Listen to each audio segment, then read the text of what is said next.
حضرت سلیمان علیہ السلام کی انگوٹھی کا قصہ۔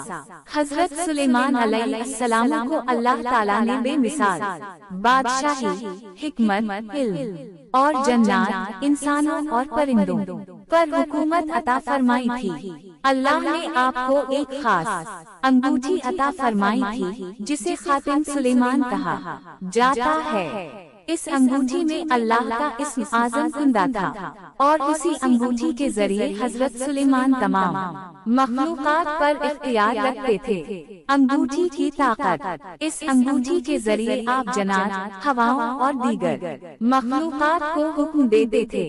جنات آپ کے حکم سے بڑے بڑے محل اور تعمیرات کرتے تھے، جیسے بیت المقدس ہوا بھی آپ کے حکم پر سفر کرتی تھی۔ انگوٹھی چوری ہونے کا واقعہ: ایک دن حضرت سلیمان علیہ السلام نے غسل فرمانا تھا۔ غسل کے وقت آپ نے انگوٹھی اتار کر اپنی ایک بیوی، جن کا نام اکثر کتب میں امینا یا جرادہ بتایا جاتا ہے، کے پاس رکھ دی۔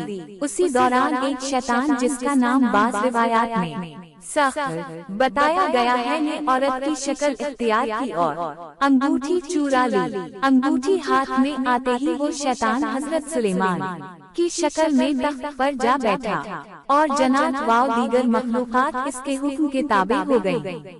ادھر حضرت سلیمان، جن کے پاس اب انگوٹھی نہ تھی، ان کی حکومت بھی جاتی رہی۔ آپ در بدر پھرتے رہے اور بعض روایات کے مطابق عام مزدوروں کی طرح کام کرتے رہے۔ واپسی اور عبرت: 40 دن یا 40 صبحوں کے بعد مختلف روایات میں مختلف مدت اللہ تعالیٰ نے اس شیطان کو رسوا کر دیا۔